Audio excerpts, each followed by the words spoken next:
Ladies and gentlemen, Vanessa Ogbogbo, head of ITC's SheTrades initiative.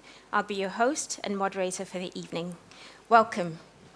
We're going to be broadcasting live from Facebook, so please join the conversation there as well. Send us your questions, send us your comments, we'll pick them up, and we will weave them into the discussion during the course of the evening. Facebook Live on Maersk's Facebook page, as well as the International Trade Centre's Facebook page. So without much further ado, let's put our hands together to welcome Arantxa Gonzalez, Executive Director of the International Trade Center. She's a passionate advocate for gender equality, a role model, an inspiration for all of us, and we're very lucky to call her the boss. All right, okay. Good afternoon, everybody, and welcome to our little contribution to celebrate International Women's Day 2018. This is the 107th year that we do it. It's 107 years of struggle, of fight, of determination. Hopefully we will not have to wait for another 107 years before we can declare that the job is done. But I think if that is what we want, it's in our hands. So tonight is going to be about how can we drive this movement towards greater empowerment of women, towards greater gender equality, starting with the economy and starting with international trade that, as you know, even if it is not a very popular thing to say these days, is something we are passionate about. Now, you know, they say that today's progress is yesterday's plan. And if it is about a plan, we have a plan. The plan is called Sustainable Development Goals. It's our collective plan. It's the compass that has at the heart of it a goal called number 5, a goal for the empowerment of women and girls around the world. This is the goal we want to work on to make true. We want to do this by creating a movement. This is what SheTrades is about, a movement of men and women, of boys and girls, of everybody that, to paraphrase a very popular saying, takes us boldly where no man has been before. That's what we want SheTrades to be. SheTrades, to give you an idea, is the 200 new women-owned SMEs in Kenya that have gotten access to credit through Barclays Bank. SheTrades is the 2,000 women in coffee in Rwanda that, thanks to a partnership with the Swiss company Sukafina, are today connecting their coffee to international markets. SheTrades is about the thousands of women that today are selling online thanks to the partnership with eBay. SheTrades is about Helga and Surfa that are here with us tonight and that I'm very excited to listen to because they are the real heroes in this story. But tonight, SheTrades is also about a great collaboration with Maersk that has produced an amazing film with real life stories to inspire you, to tell you that if we all make our little contribution, we will not have to wait another 107 years. So Vanessa, with this, over to you. Thank you. Wow. Thank you, Arantxa. And it is now my pleasure to welcome Director General of the United Nations Office at Geneva, Mr. Michael Muller. He can be held accountable for co-founding the International Gender Champions, and he's of Danish origin, like Maersk.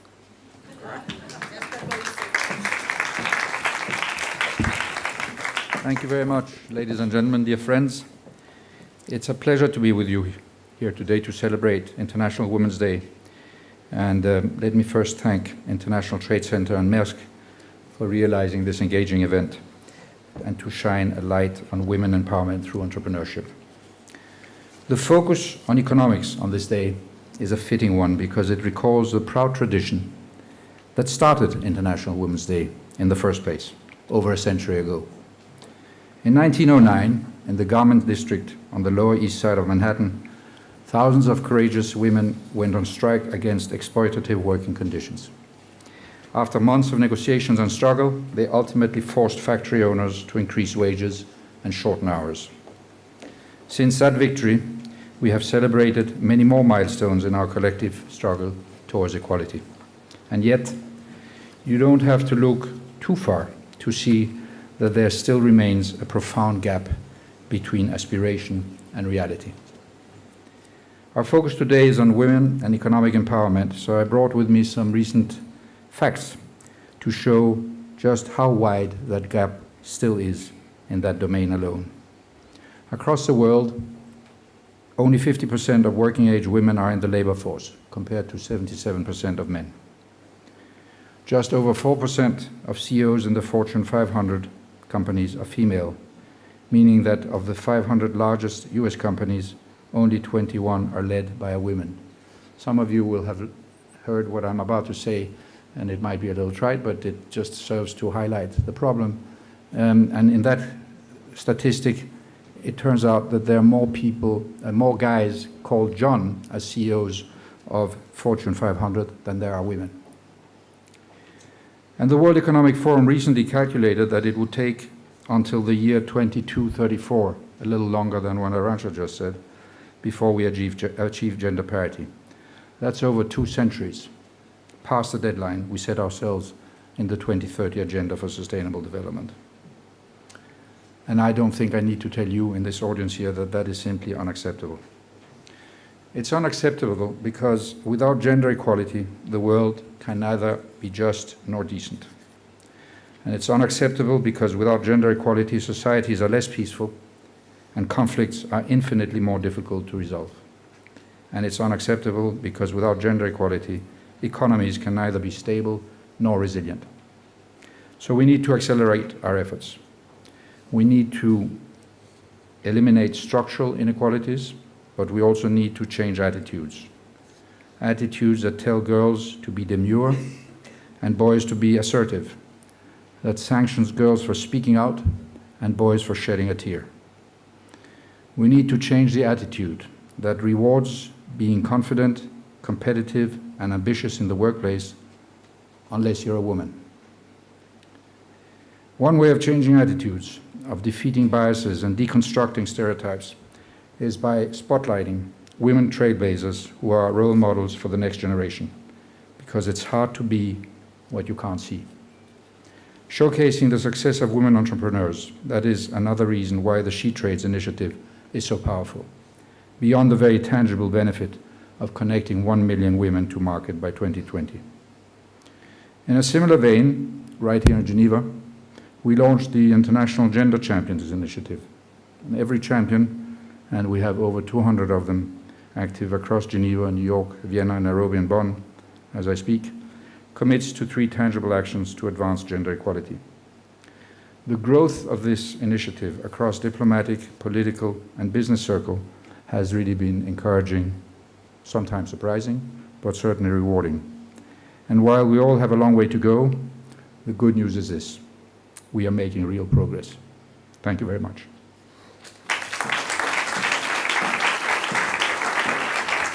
Thank you very much, DG Muller.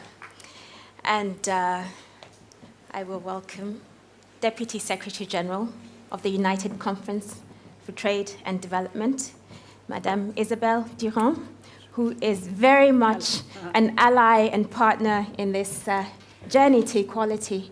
Welcome. Thank you, Vanessa. So, good evening, everybody. So, women in trade, I start with a question. Is it the new fashionable topic, or is it a serious sustainable concern and trend? I think that is a good question. And first, in order to answer to this question, allow me to share with you some broad gender comments on the eve of the 8th of March. And I will start with another question. What does it really mean, this continuous call for the feminization of profession almost in all sectors? In the past, specifically in developed countries, but not only, the feminization of a sector went very often hand in hand with a loss of symbolic value, the loss of the symbolic, and I insist on the notion of symbolic, image of strength and importance for that sector. This has been the case for the public and many service sector, For instance, education, remember the past where only men were teachers, medicine, legal and other professions that were in the past predominantly male. It is now becoming so in the political arena, where I come from the political arena, and I see that it become a little bit the case, slowly, way too slowly, but it is happening. As I said, some have interpreted the feminization of an activity as a loss of prestige. I have a completely different interpretation. When a sector is in bad shape, we call on women, and most of the time women go for it. And with courage and determination, with creativity, and despite all the inequalities, including salaries, women give their very best. And if the concerned sector loses some symbolic prestige, it gains in efficiency, creativity, transversality, and oftentimes in humanity. And I'm sure that the video that we will see tonight will demonstrate it better as me. So it became now the case in the private sector, and it became the case also for trade, and that's really a very interesting development. Trade in the current uncertain times of badly regulated globalization and difficulties in achieving global trade agreements appear as challenging, and it's seen on the ground as an uncertain source of revenue and development for the communities involved. Although women alone will not make miracles in trade or exports. Beyond the micro-credits and micro-projects, we discussed that with Arantxa in the last meeting where we are together. Micro-project and micro-credit, it's not reserved for women. And some leaders or partners wish to lock them in. I'm deeply convinced that women are and can be important players in international trade at the service of development. UNCTAD studies that we are doing regularly have shown that women have increased their share in the labor force, in management jobs, and as entrepreneurs.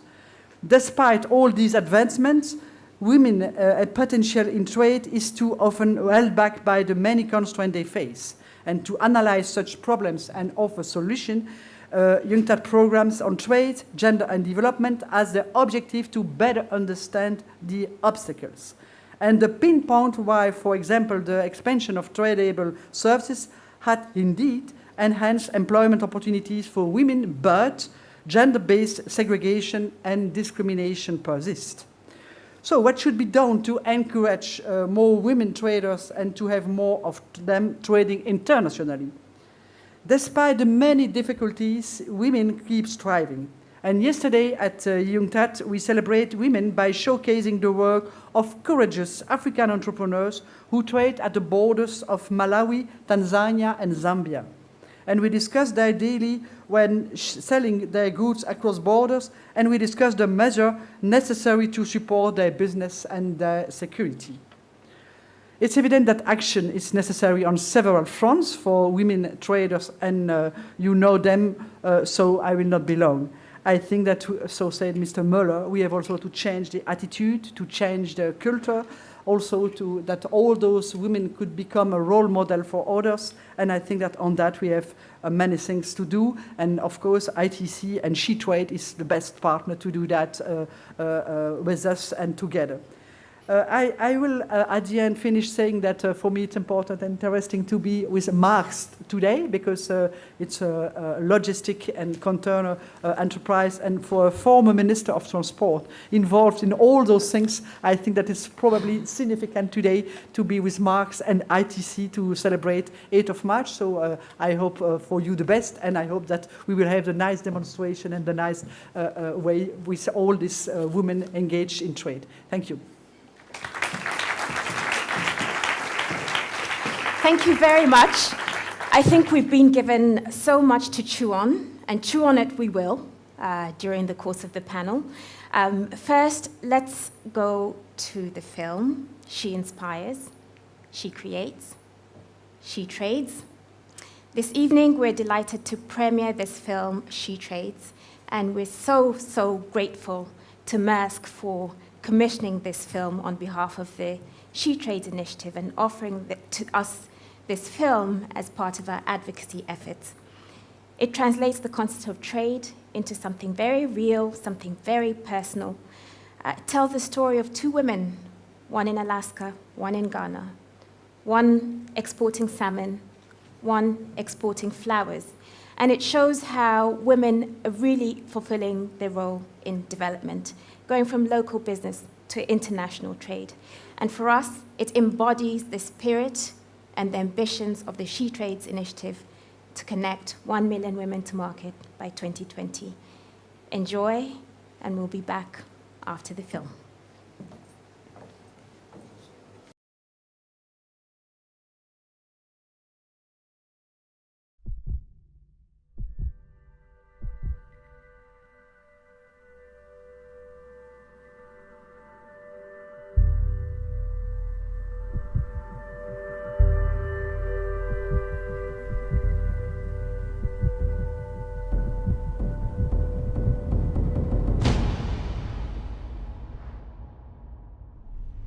My purpose in life is to be a fisherman.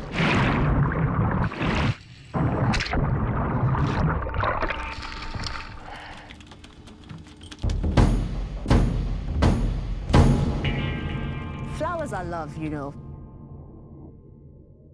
They express themselves through color. They attract the eye. I am Claire Nathan from Homer, Alaska. My name's Emma Teolakaitis.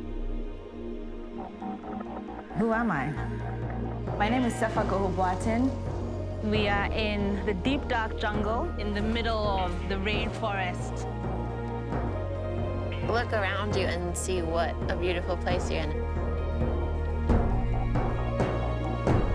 I am the caretaker of the Eden and Eve flower farm. Eden and Eve is a gender project. It's a project that involves the women of the community. We started the farm because it's important for us to reclaim the role of women in development of Ghana and of the world, actually.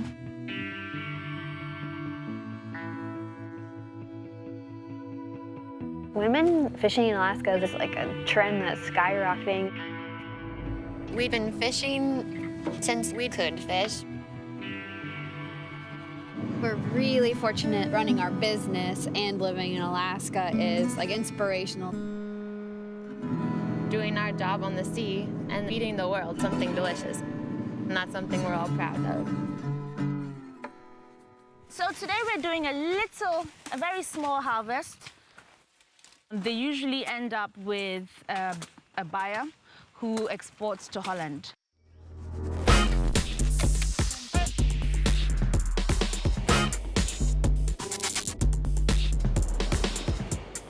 Yeah, it's a real labor of love. You know, I was inspired to do it by instinct and because of the love my mother has for flowers. And I realized that flowers have a way of uplifting the spirit, you know.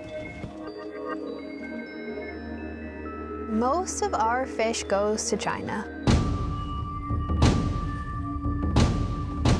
We think a lot about like the end user, like this beautiful piece of protein will eventually end up on someone's plate. The understanding that you can create a product and find a way to take what's local and make it global is really a challenge. Sisters means community to me. I'm very lucky to have an amazing sister. Women all over the world have the same concerns, the same desires to connect and do business with each other. My sister and I started Salmon Sisters, clothing company inspired by the ocean and our lifestyle as fishermen.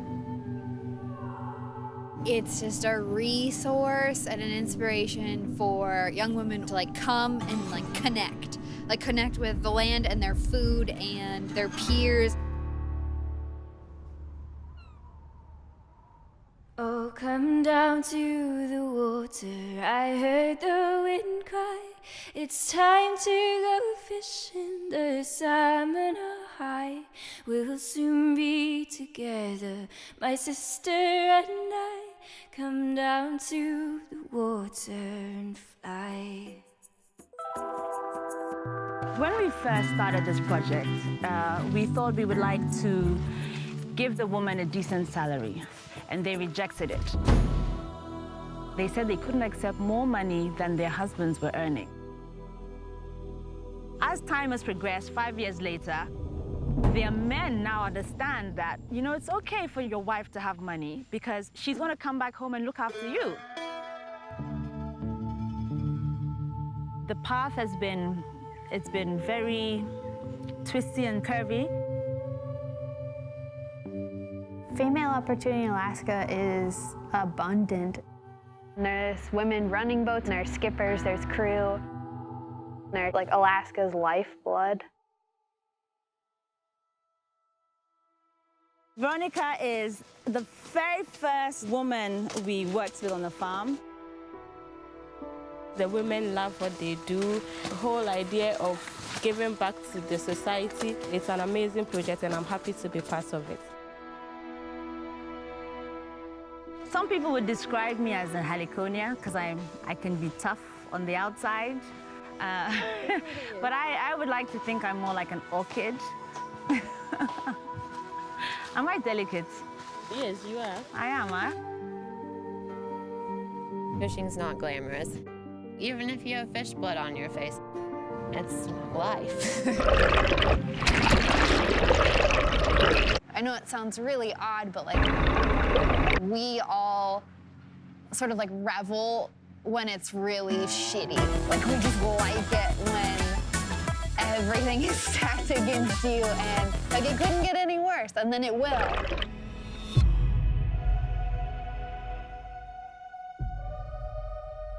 My first daughter died.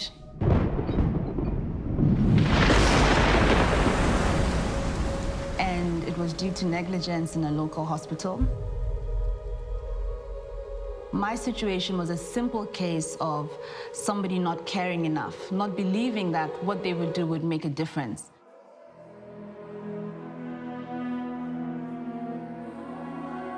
Every day, humans can test their potential. You need to be able to like have the grit and tenacity to like go for it. Don't compromise, and it's okay not to compromise. Your dreams are possible.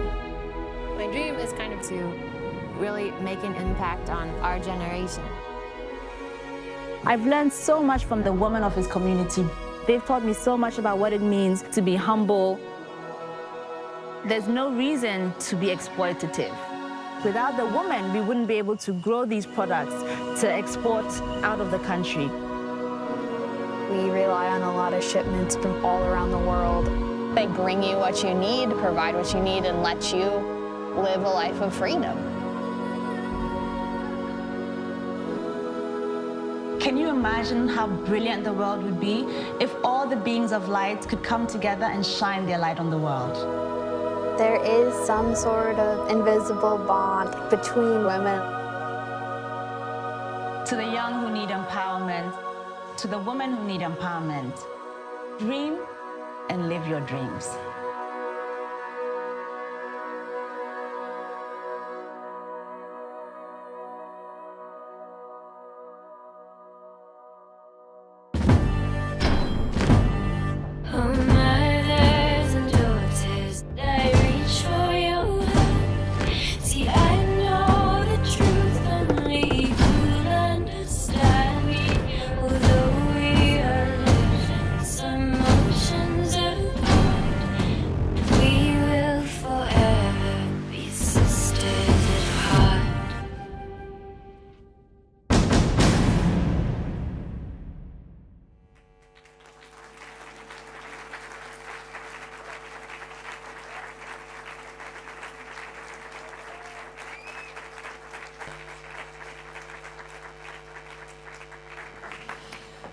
Wow. I heard a rancher say wow as well. It gives us such goosebumps. We're so proud to be associated with this, and we're so grateful again. Thank you to Maersk. And I would like to recognize a very special person as well who's here with us this evening, an incredibly talented person, an award-winning storyteller, the person who created this beautiful and inspirational film. Hats off to you, Malcolm Green. Somewhere in the back. Thank you so much, Malcolm. Thank you.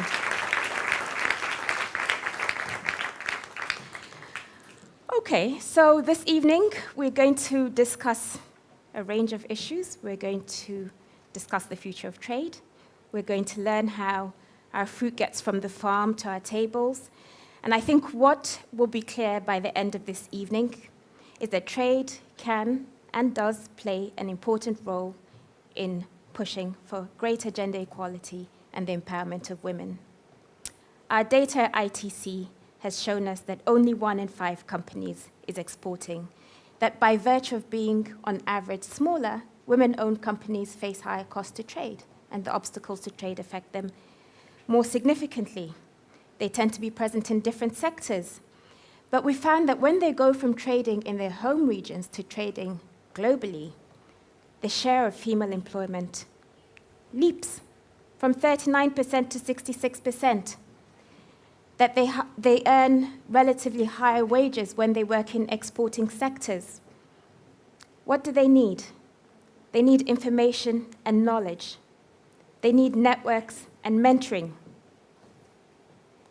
They need inspiration. Most of all, they need markets. So do join the conversation. Again, we're on Facebook Live, we're on Twitter, at Maersk, at ITC News, #SheTrades, #IWD 2018. Pose your questions, and we'll try and pick up as many of them as we can. So I'm going to welcome our distinguished panel of speakers, starting with Dr. Syed Tokir Shah, who's the ambassador of Pakistan to the World Trade Organization.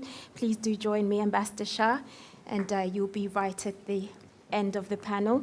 And Ms. Annette Stuber, who's the global head of sustainability from Maersk. You'll be right there, Annette. And we've got Helga Janssen, who's come all the way from South Africa. She's a woman entrepreneur in the fruit industry. And last but not least, we have from the screen to our stage, Sefa Gohoho, also joining us tonight.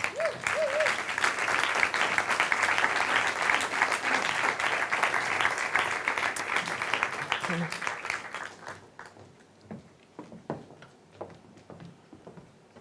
Wow.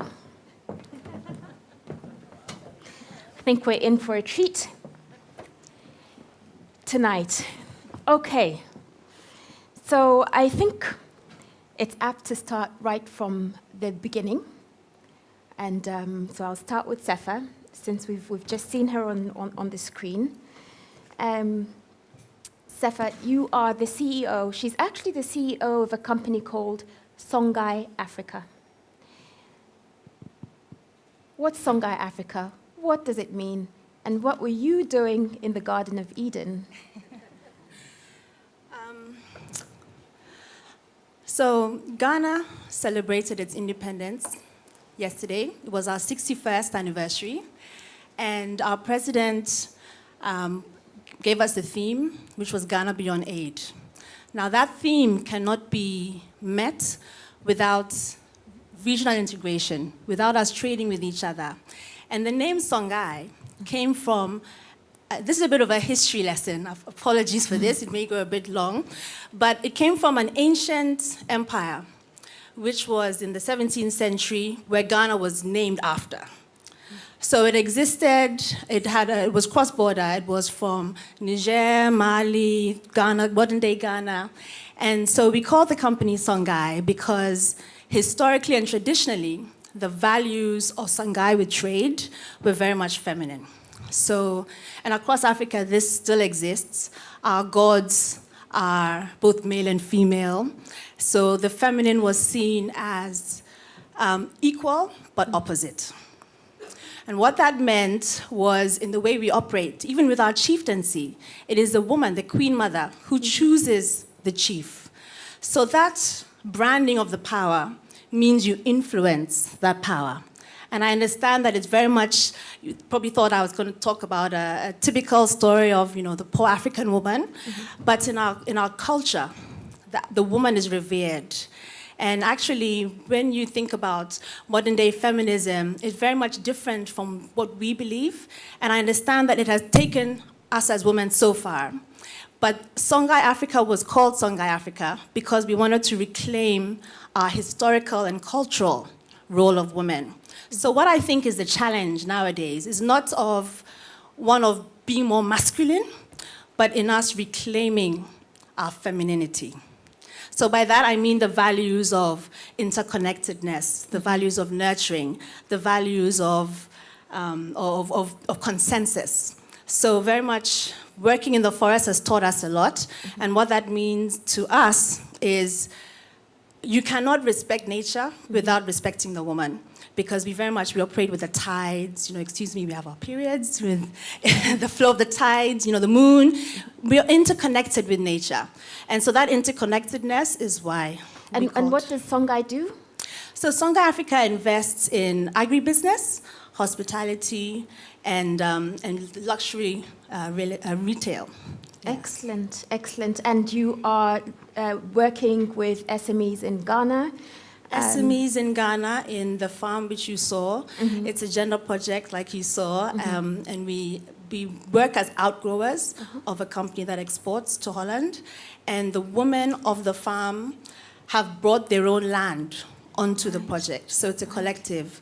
And then we also have a concept store which has 33 African brands in it that we sell and we trade across the world. Excellent. Very interesting. Really, really.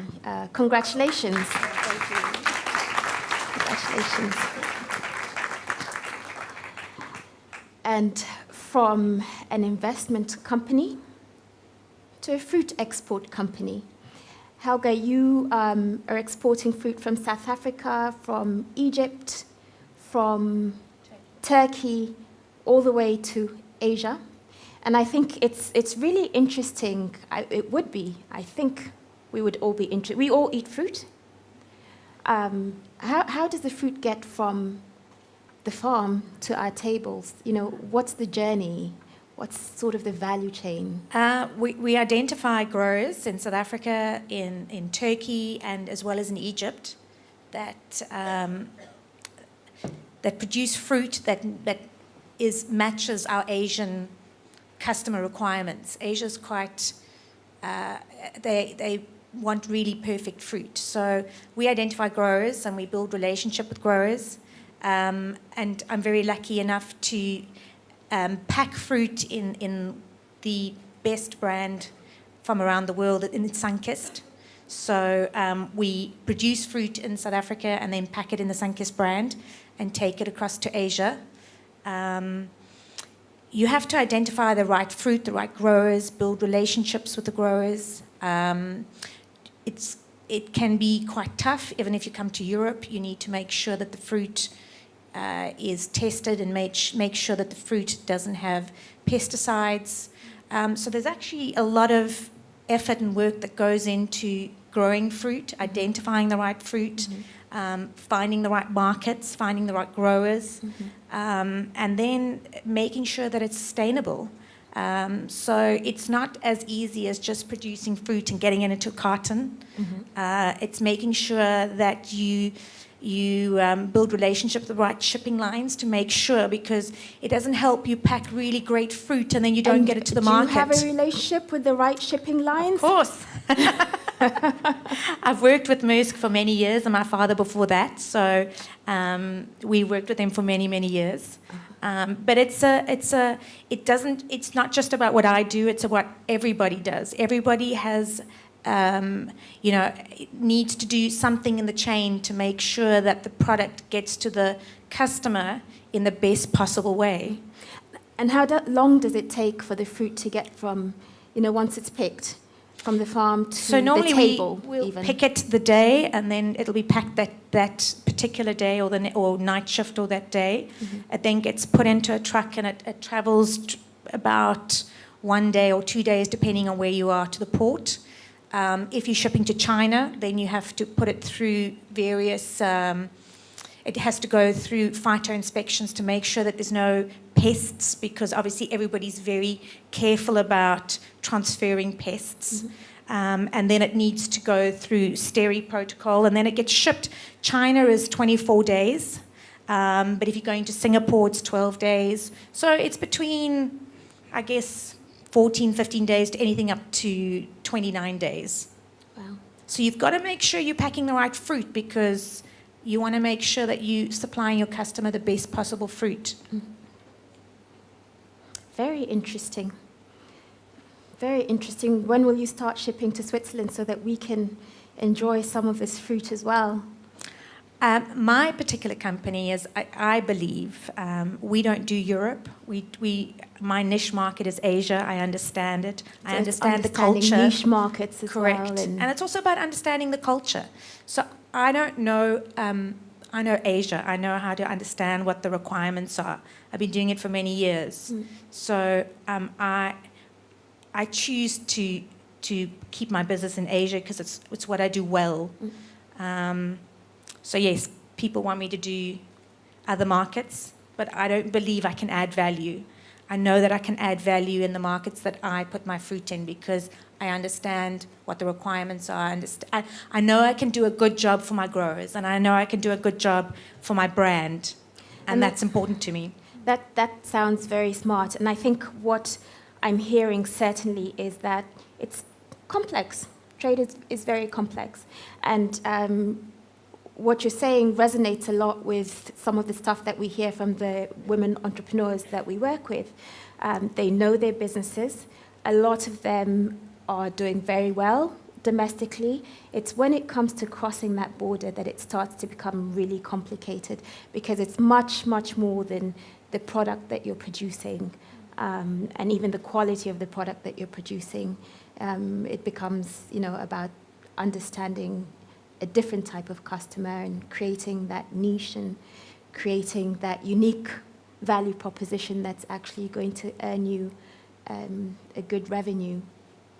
So I would like to turn to you, Annetta, and over the past few months of exchanges that we've had with your colleagues, it's been clear to us that inclusive trade is something that's very high on your agenda. It's a big priority for Maersk.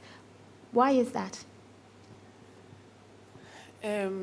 Well, thank you, Vanessa. I actually want to start somewhere else, if that's okay, because as some of you here will know, we've had a terrible accident on one of our vessels in the Arabian Sea, where we had a serious fire, and we have 4 seamen missing currently. So I just want to express my sympathy with our colleagues there and their families. And even that's starting on a completely different note, that's also one of the phases of trade, I guess, and one of the things that we take very seriously, the safety of our crew and our employees. So, of course, we're here today to shine a light on the women of trade, which is an entirely different topic, and something which is also very important to us, obviously. And well, for different reasons.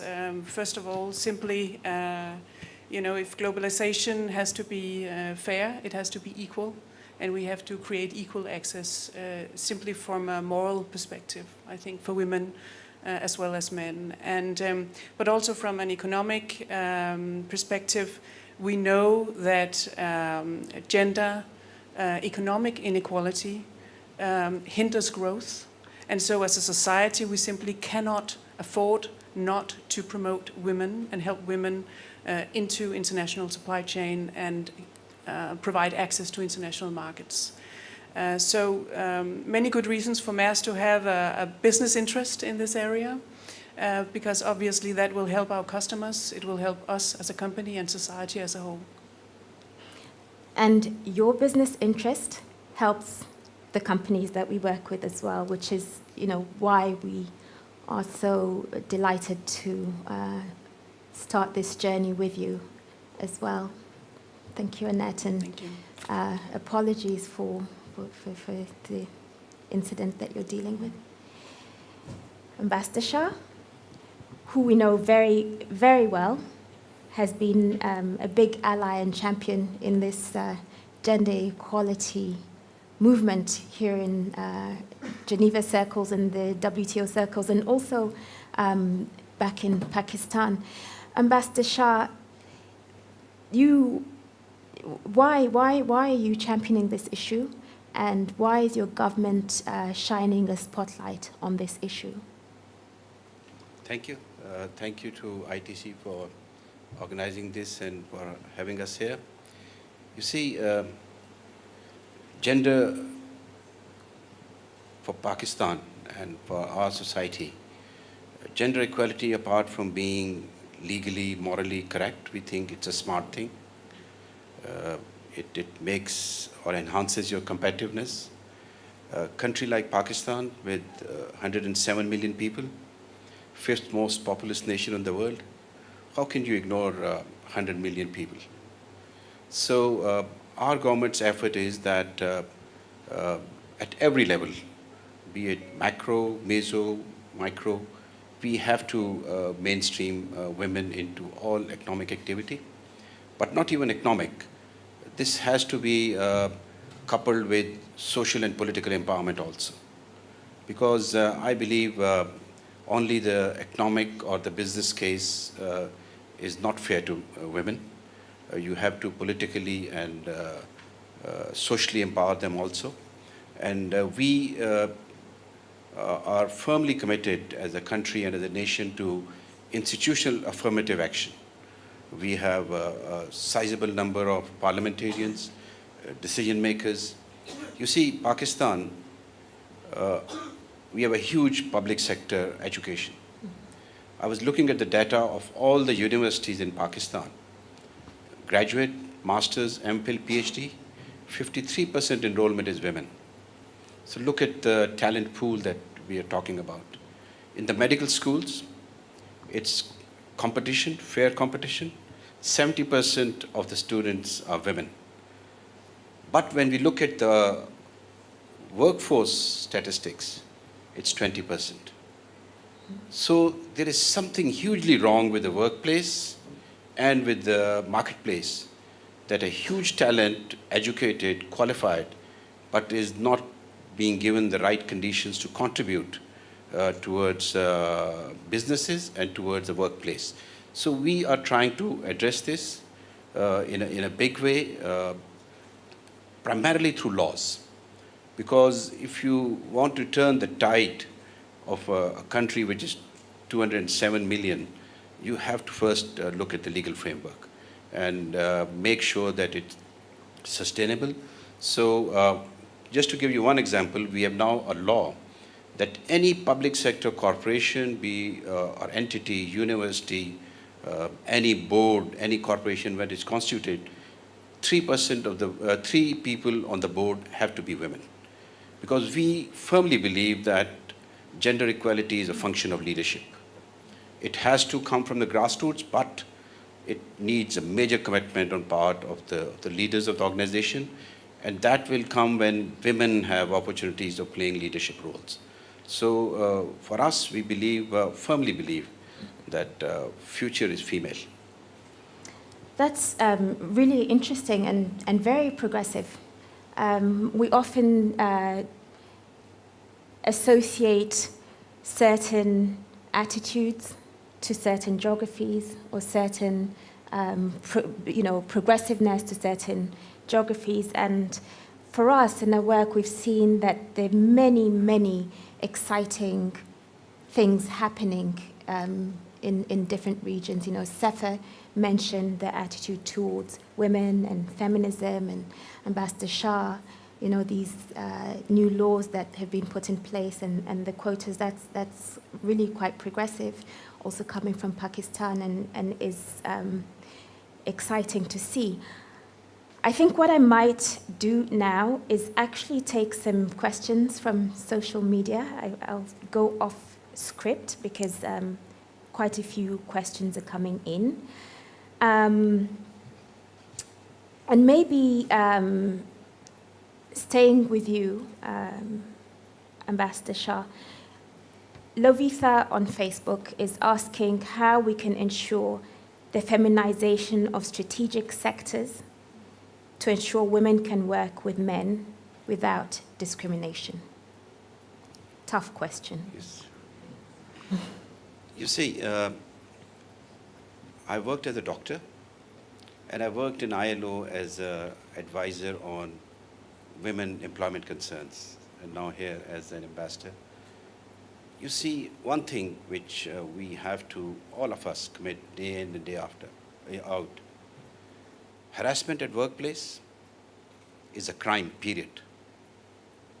I still remember in one of my seminars, a participant asking that, what is harassment at workplace? So I said, even a comment making my female colleague uncomfortable is harassment. In many societies, we see many talented women falling out of very promising careers because of one unpleasant experience. And in societies like Pakistan, where women are held in great prestige and respect in their households, any unpleasant experience can totally discourage them from contributing. So, what to talk of sexual harassment, even a discomfort for women at workplace is not acceptable. So I think this is a big speed breaker that the women are facing and boldly facing. So I think we have to, and men especially, I have seen many workplaces where harassment is a way of life. And it really is an obligation to men to really stand up if they find their peers or their colleagues behaving in such socially abhorrible manner, one. And secondly, you have to have affirmative action. This historical handicap which the women have had can only be corrected through legal institutional affirmative action. And finally, apart from business skills, education, access to finance, this is a major handicap. And thanks to technology, there are huge developments where women can now access credit in much more easier, much more hassle-free manner. And later on, I'll share a very good experience from Pakistan, where even illiterate women, thanks to digital technology, are getting access to finance. Thank you. Thank you. And I know that digital technology is something that's very much at the heart of what Maersk does. So I would like to come to you, Annette. And Arantxa said in her opening remarks that today's progress was yesterday's plan. Annette, what's tomorrow's reality? What are the future trends that you see at Maersk, and what particularly do you think is going to affect women entrepreneurs?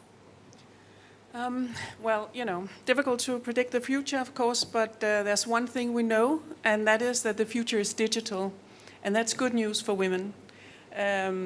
It's a core part of our strategy and how we are going to develop the company in general. And I think this offers a range of opportunities for women, because we know that informal trade barriers disproportionately affect women and poor countries and SMEs.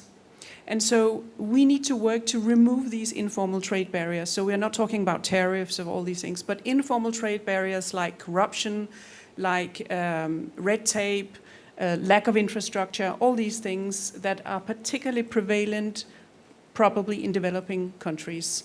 And so it's much more expensive to transport goods between two developing countries than two European countries, which is holding back development and something we really need to do something about. So let me give you an example of one of the things that we've tried to do. We followed a container of avocados from the farmer in Kenya and ride to the supermarket in Rotterdam in the Netherlands. And it turned out that there were more than 200 documents that needed to be filled in and, with signatures and information and so on, with the amount of mistakes and corruption opportunities and loss of time that took. So we worked with partners, customs organizations, NGOs in Kenya to develop a cloud solution where all this information was readily available, so each of these parties could just tap into it and get the right information at the right time. This took out 50% of the cost of transportation. So we have further developed this option, and now in a partnership with IBM to use the blockchain technology to make that happen. And this is one of the things where you can see that the digital technology is effectively alleviating trade barriers, but you have to merge the technology with the knowledge of companies like Maersk, who knows about these things, organizations like ITC, who knows about the barriers and especially the pain points that women face, and we have to find a way to include that in the design of the new products that we make so that they can address the particular pain points that are there for women. And that's why we're so happy to work closely with you, because you possess that knowledge. So that's going to be very valuable to us. Thank you very much. I'm going to stick with social media. And please do, if you have any questions, post them to Maersk or ITC's Facebook page, and I'll pick them up from there. I think it will be more efficient. Lots and lots of questions are coming in. I'm not even sure where to start. Maybe I will come across to you, Sefa. You have a question from Aissatou in Abidjan, who asks what your biggest challenges have been and what advice would you give to other women entrepreneurs? Well, the system, like you were talking about, isn't exactly favorable for us. Another major challenge is the fact that we're in the middle of the jungle. And so infrastructurally, we have a lot of challenges in getting the product out, making sure that it gets to the port in good enough quality, in good enough time. But I think the major challenge is one of our African leaders not understanding the challenges that we face. There not being enough public-private partnerships that consult with us about what the real issues are that we are dealing with. And that's why these kinds of partnerships are so key and so important for us. And they do really make a big, big difference, because without those, we are unable to use our can-do spirit to do what we would like to do. And so to other female entrepreneurs, I would say, stick with your vision, stick with your dream. They're very resourceful. The women of Africa are very resourceful, and they find ways of making the most out of very little. I mean, you notice we have challenges such as even finding the correct packaging. So you saw we were putting stickers on other people's boxes so that we can just get our product out. So making the most of what you have, I think, is key. And don't give up, because there is light at the end of the tunnel. I think it is changing. I think through partnerships such as this and through innovations such as what Maersk are doing and financial inclusion innovations across the continent, I think it's getting closer to the reality for our trade to be fully effective. Thank you. So far, I like to throw out sort of like a mind map, some of the key things I'm hearing and things that we can take away and mull over, and that's that legal frameworks matter. We know from the World Bank studies that in 90% of the economies they surveyed, there was at least one legal obstacle to women's economic participation. So laws matter. Can I give an example? Yes, please. I would love to give an example of the woman on our farm. Mm-hmm. So traditionally, when a woman's husband passes away, she loses her land. So that has been a real challenge for us, because having the women of our farm, some of who have lost their husbands, understand that they can register their land and no one can take it away from them, is a challenge. So the legal framework has changed. And in our country, the law has been passed now to make sure that women are protected in that kind of way. So I fully agree with what he's saying. The legal framework is so essential. And we see that. I mean, this is why one of our pillars on SheTrades is about ownership of assets, right to own property and productive assets. Leadership as well, complexity, digital technology making a big difference, partnerships. So these are some of the things that I'm hearing really matter in actually catalyzing and successfully participating in international trade. Helga, we have a couple of questions. And I will go to Penina from Nairobi. She says, your focus area is Asia. What can be done to encourage and motivate other women entrepreneurs to trade more regionally, internationally? How did you decide to ship to Asia? It's what I've always done. It's what my father did. So I learned from my dad. And it's what I feel comfortable with. It's what I understand. But I think for more women to trade globally or even to be entrepreneurs, I think the first thing you've got to do is you've got to have the belief in yourself that you've got the knowledge, the drive, the love. You've got to love what you do. And you've got to really believe that you can add value. And that's what I think is quite hard for women, is to believe that they can add value and they can do well in something. Because I know living in South Africa, it's quite tough for women just culturally. And I think that's in many countries, it's an issue. So I think if you put your mind to it and you believe that you can add value and you can do well for other people and for yourself, then you can be successful in whatever you choose to do. But I think it's really self-belief. You've really got to not listen to other people and believe that you can do something really good. It might not be perfect, it might not always be easy, and it might not always be done well, or you think you can do better. But believe that you can add value. That is really interesting that you say that. We do these competitiveness surveys. So we go into a country and we survey small and medium companies to find out the level of competitiveness, the types of challenges that they face. And we ran such a survey on women-owned businesses in Indonesia. And one of the key findings of that survey was that the women entrepreneurs didn't feel that they were as valid as exporters as their male counterparts, or that they were credible as exporters. And it was really an issue. It surprised me that this came out so strongly in this competitiveness survey that threw up issues like, connectedness and skills and so on. And this is one issue that came across very strongly, that they really felt they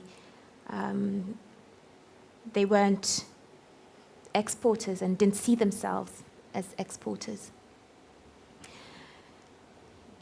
The Facebook is taking me very much off track, and I think I'm going to choose to maybe stick a bit to taking more questions in, and go back to you, Annetta. I see a question from Giorgio in Athens, who says, as a global company, are you empowering women in your own company back in Denmark? And what are the challenges that you're experiencing in doing that? Ooh, I hadn't prepared for that one, actually. Yes, we do. We do have diversity programs, as I think most large companies do. We don't have affirmative action. So as a result, probably at my level, director level, there are only 10% women. And we are not at all satisfied with the level of women in management positions, which is typically the thing we measure. We have a lot of programs going on to change that, and we are seeing progress, but we are not satisfied with the pace of change. So we do have a CEO now, which has this very much as a thing of his heart. He really believes in women empowerment, and he has initiated many of these programs, and I think it's not least due to his belief in this case that we have now also stepped up in terms of women in trade and are pushing this larger agenda also outside our own company. Thank you, Annette. And I'm going to come to you, Ambassador Shah, and combine a bit two questions. One is from Mona here in Geneva, who's asking how Pakistan is involving the private sector in empowering women and girls and how Pakistan is using technology. But I'd like to combine that a bit into something a bit bigger, how you collaborating also with international organizations like ITC and others to realize sustainable and inclusive trade. Thank you. First, on the private sector, you see, for the businesses and for women to get their due share in the market, I think private sector has to play a critical role. And in Pakistan, I would like to share an example of what Nestle and Telenor are doing. Pakistan is the at times third, at times fourth largest producer of milk. And in Pakistan, cattle rearing is mostly a domestic job and mostly in control of women. So they are really controlling the milk production.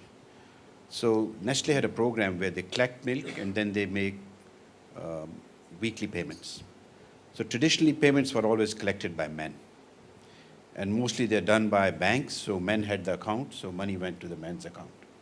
But now with almost 133 million active mobile connections in Pakistan, thanks again to the private sector, and then about 50 million broadband on mobile. So we have this mobile banking, which is surging like anything. So Telenor has partnered with Nestle, and now women are getting their weekly payments directly into their mobile wallet accounts. And along with some technical assistance also about livestock and about market intelligence. So private sector is really contributing in a big way and leveraging this power of digital technology.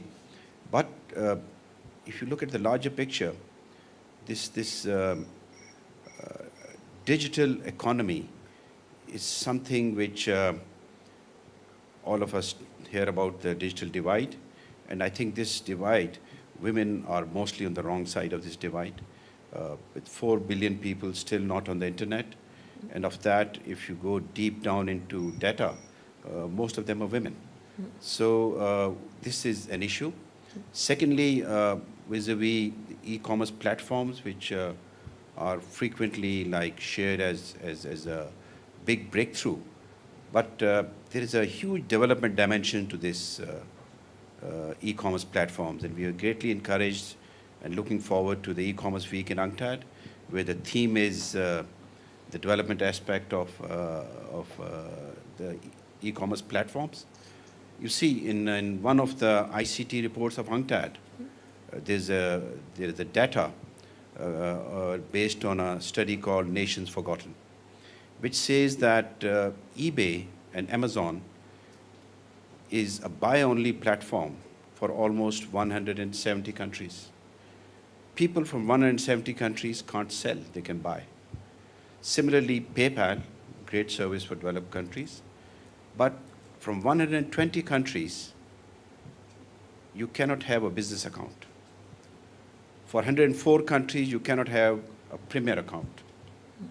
And for 20 countries, you can't have any account. And mine is one of them. So in a way, a huge facility, but it is not universally accessible. And there we have a lot of hope from initiatives like SheTrade. And inspired by this, the private sector in Pakistan, all the mobile companies, 4 of them all private, they're putting in 2% of their revenues into a universal access fund. And now they have allocated out of this fund, which is jointly controlled by public-private, $20 million to set up an e-Pakistan platform, where about 50,000 enterprises from Pakistan and many owned and controlled by women will be selling on those platforms. So I think we really look at private sector, their innovation, their enterprise, and this power of e-commerce. But the challenge is how to really universalize access to this technology, and especially the digital marketplaces. Thank you. Absolutely. This is something that we think about, I think I can say literally every day at SheTrades, and think about the types of partnerships that we can establish, the types of solutions that we can create to get over some of these hurdles. So we do have a partnership with eBay, but we're also looking for more partnerships with the types of companies or initiatives that may be able to help us either provide tools, access. One of the interesting initiatives that I was reading about is the e-residency program of Estonia, where an SME can literally get a passport into Europe and register in Estonia and be able to trade out of Estonia, although the production might be on a different continent, which opens up a whole new host of opportunities, but I'm sure also many challenges and risks. You see, one problem is that the trade experts have not really taken a deep dive into this whole dynamics of e-commerce platforms. You never know, the countries who don't have access, it is because of some regulatory issues in their own home economies. Yes. So we really have to, as they say, soil our hands with this and come out with what are the problems, whether they are because of the platforms or they are because of some regulatory issues in our own economies. So this is, I think, a huge pending agenda which we have to explore, look at the problems, and then collectively find solutions for them. Coming back to our partnerships with international organizations, ITC is a great tested friend for our economy. Your executive director, Arancha, was in Pakistan last year, and people still remember her talk she gave to one of the women universities. Who can forget? Now we are looking forward to a big bang project, really, which will be one of the largest in trade technical assistance history, funded by EU, called GRASP, which will be primarily for agriculture communities and in a couple of very underdeveloped regions of Pakistan, and with a major focus on economic empowerment of women. Excellent. That's great news, I'm sure, because quite a number of questions, even from Pakistan, asking about how women entrepreneurs can be helped, and a lot of questions asking how people can join SheTrades. Everyone is welcome to join SheTrades, an individual, a company, woman entrepreneur, organization, www.shetrades.com. This is the first port of entry. Register yourself on the online platform and start to explore a bit what we do, the types of events, activities, workshops. We do a lot online. And then also we encourage, this is something I say every time I get a microphone, if you're a woman entrepreneur, join a network, join a chamber of commerce, join a business support organization, join a trade network, because this is how international organizations and big companies find you when you join these networks.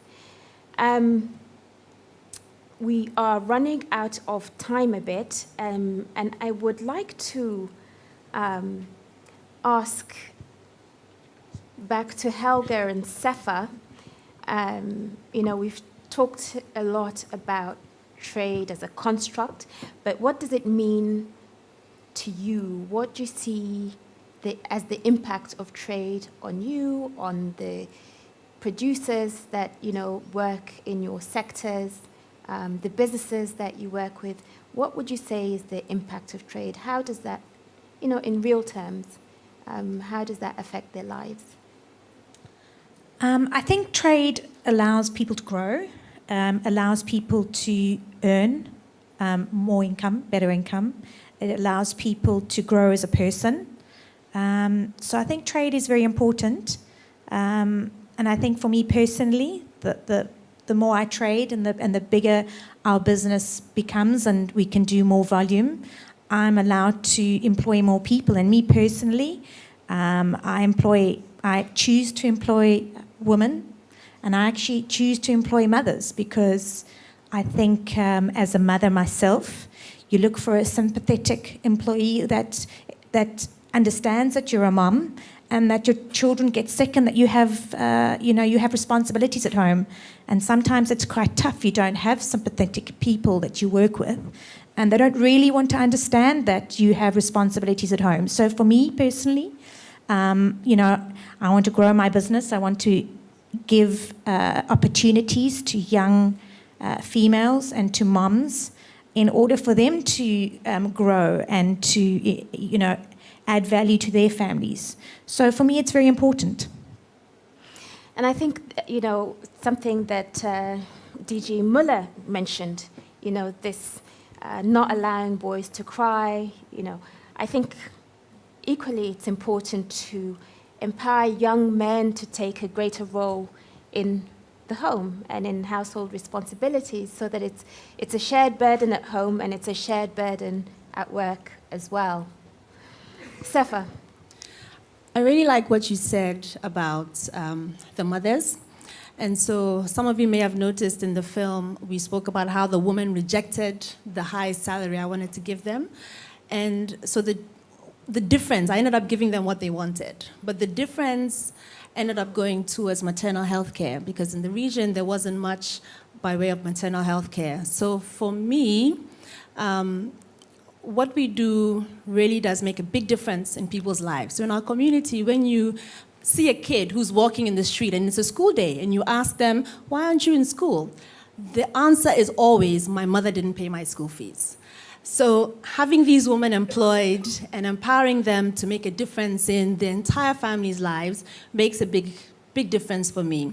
On a larger scale, very much uplifting Africans is a result of free and fair trade to me, creating an enabling environment for other entrepreneurs to progress and to develop, as well as building infrastructure. Every time you give people money, in the end, the community comes together and maybe they build a road. And so they very much develop their own infrastructure. They do not always wait for their leaders to do it for them. So for us in West Africa, where people are sometimes very poor, as you saw in the film, it really does make a big difference. I mean, it really does leapfrog and make a huge difference in their lives. And talking about the digital divide, that's, again, something that the mobile phone has really supported with us making a big difference in. And so trade enables people to buy phones, which enables them to have this stratospheric development in their world. And so for me, trade is essential. One of our SheTrades women, I think Arancha may have mentioned her in this speech, Leticia from Rwanda. No? She's a coffee farmer, and something that she said sticks with me. She said, when the children see their mothers come to the farm, they know they're going to eat tonight. And I think that's such a powerful statement about what trade can do at the very granular and individual level. there's so many questions that came through, and I really apologize for not having been able to take all of them. Perhaps, the questions on ITC web page we're going to try and answer online, and I'm sure Maersk will try and get to some of these questions that have come through for you, Annette. But in closing, I wanted to just do a quick round of panelists. And tomorrow's Women's Day, International Women's Day. Theme is Press for Progress. Sefa, are you inspired to act? And if you are, which I'm sure you are, what one action are you going to take from today and do? I very much am inspired to act because I truly believe in the capacity of women to make a difference. I actually believe that if we are to make a difference in this world, women have to be front and center at answering those challenges and answering those questions. Because one thing we've learned from the forest is that the interconnectedness and the natural nature of women, and very much the fact that we understand nature, means to me that the devastation that we see in the world is a direct reflection of how we treat women. So I would very much love to make a change in how people see women. And the one big action I will take is I'm going to ask Maersk to support us because, and this was a conversation that started when this film was being made. I spoke about the concept store we have that has 33 African brands. We've been very fortunate to have access to a 1-acre plot of land. And our brands, we have a space, but it's too small, and it's a container space.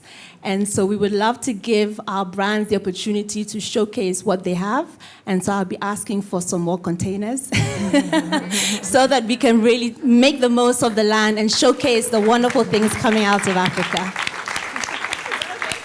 Very good. Very good. And I'm sure Annette will respond to that when the microphone gets to her.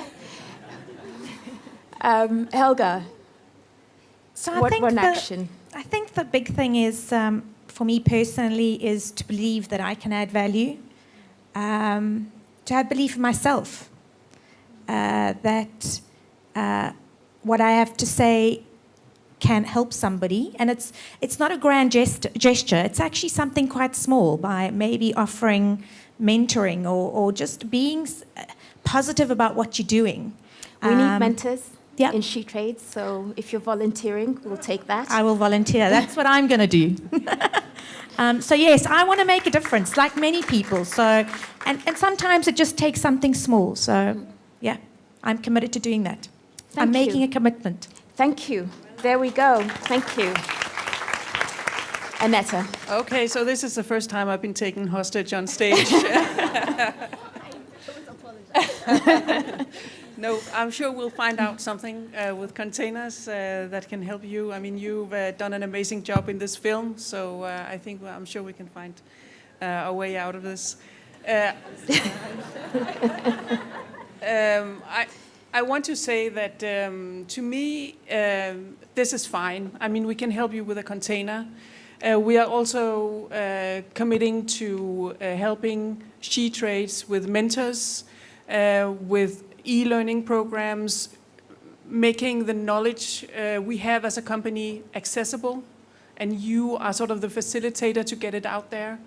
But I think most importantly, we are going to use the size and the reach of our company, and we are in 130 countries. We have 70,000 employees around the world. And we are going to make that reach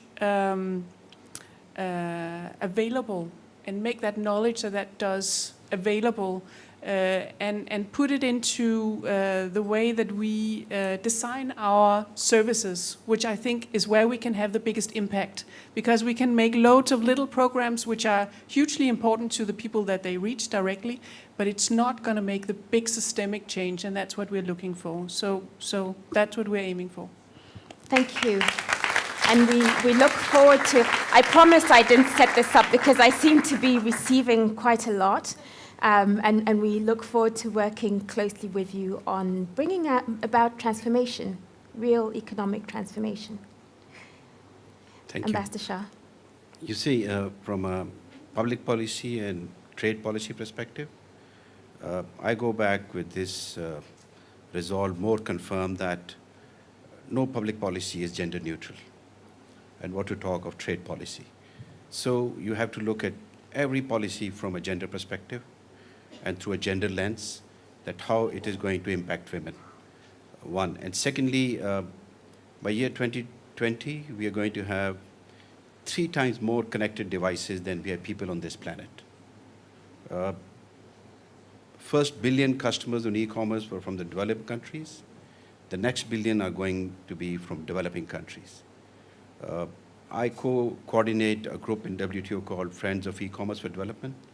So another resolve is that we are going to look at e-commerce and digital economy debate in WTO and Geneva more intensely from a gender and development perspective. Thank you. Excellent. Thank you very much. Thank you very much. I'm 3 minutes over. I think that's an acceptable. Going over by 3 minutes is not bad. I want to give a massive, massive thank you to Maersk for your vision, for your generosity, for coming on board to partner with us.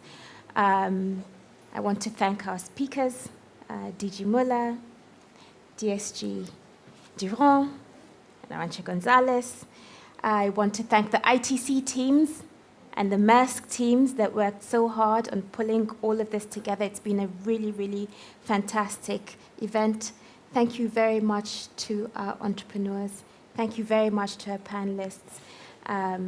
Thank you very much to the boss for her leadership and keeping us going. Let's keep on pressing for progress together.